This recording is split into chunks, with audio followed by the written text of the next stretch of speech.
Hi, how you doing? For some of you guys just tuning in, I'm Chuckets with Simply Vegas Realty, realtor out here in the Las Vegas Valley. Today I want to give you the market rundown as far as what's going on within the housing market. If we actually take a look at the numbers today, and this is just for single family residents right now, we have a little bit less than 6,000 homes currently on the market. 91% of those homes are actually traditional sales, 6% are actually short sales, and 3% are actually bank owned properties.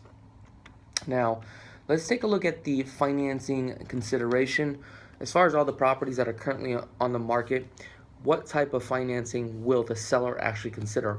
Obviously, 100% is cash, and 90% of the homes that are currently on the market, 97% of the homes that are currently on the market will accept conventional financing. FHA and VA is around 64%, and the reason why is that a lot of these homes may not qualify based upon the appraisal. Also, as far as the guidelines, as far as what the max will approve for FHA guidelines, for an example, 287,500.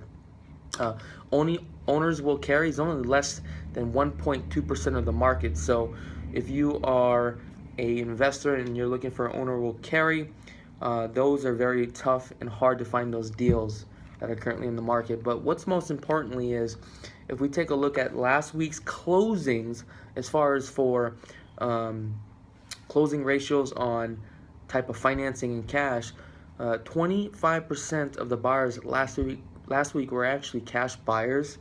41% were actually conventional buyers. 25% were FHA buyers, and also 9.4% were actually VA buyers. Now, what does this mean to you? Well, this is what this means. Basically, if you are a VA buyer, you have only a 9.4% chance of really getting your offer accepted if you are competing against cash, conventional, and FHA. Now, FHA is about 25% of the market share. And if we take a look, 40% would be conventional. So right now, conventional is really dominating the space. Now, a lot of people are under the impression that if I pay cash, number one, can I get a deal? And number two, can I always beat out, the financing buyers? That is not necessarily true in today's market, and here's why. Let's say you are a cash buyer and you are submitting an offer at $400,000 cash, but you are going to close within 2 weeks. But then you are competing against a conventional buyer that needs 3 weeks to close the transaction, but is really offering $410,000. Now you have to put yourself in the seller's position and think about this.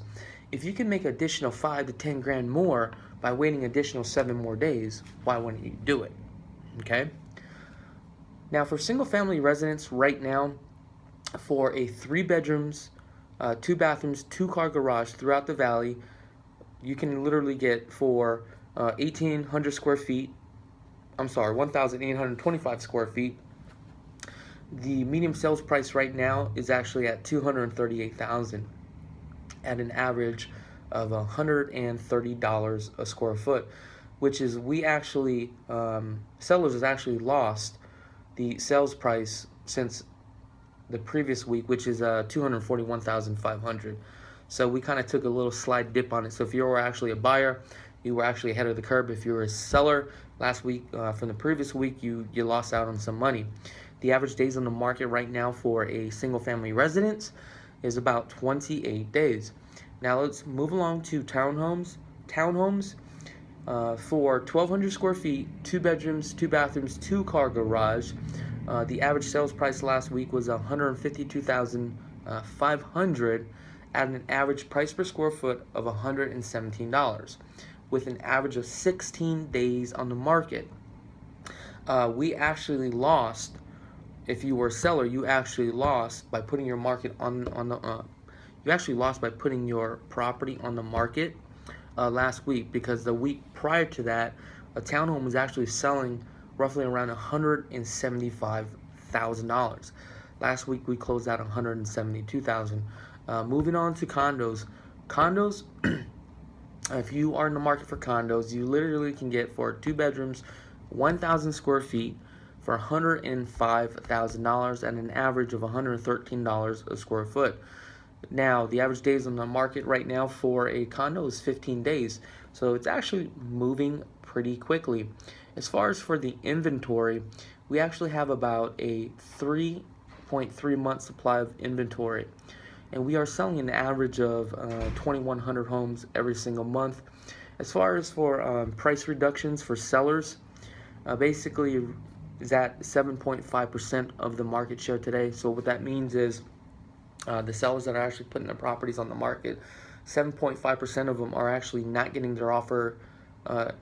They're not getting any offers on their home. So what they're doing is actually a price reduction on their home, which is 7.5% of the market share. Now, one of the things that I find very amazing on the rental sector is that we are renting an average about 1,800 homes a month, but we're selling anywhere from 2,000 to all the way up to 2,500 homes a month as well. So what this really tells you is that half of our population is renting. Okay. Now, as far as for the renting sector, is that 26% of the renters are actually renting condos.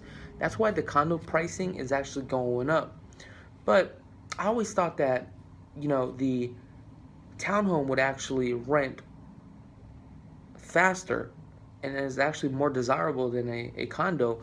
But it seems like here, 26% of the rental market are actually condos, but 58% are actually single-family residents. Now, I do want to keep in mind for the single-family residents, the average rents out here in the Las Vegas Valley as of today is $1,350 across the board, and it also gets even higher.